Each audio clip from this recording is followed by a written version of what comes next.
nahita nikaruka sambarana nahita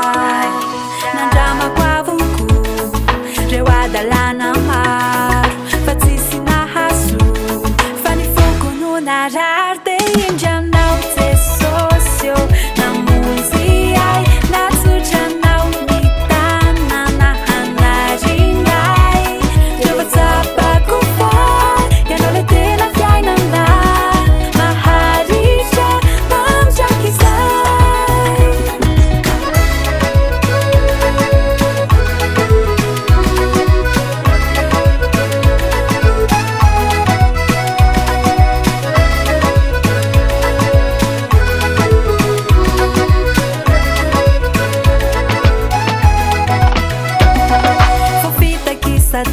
Anao fogueza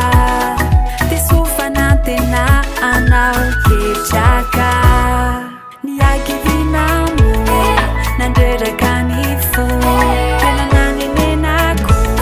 Iraratsy vitako De indranao tse sosio Namonjy ay natsotranao ny tanana hanarinay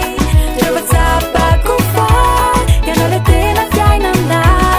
maharitra mamdraky izay de indranao tse sosio namonjy ay natsotranao ny tanana hanarinay rehefa tsapako fa ianao le tena fiainana maharitra mamdraky izay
Production.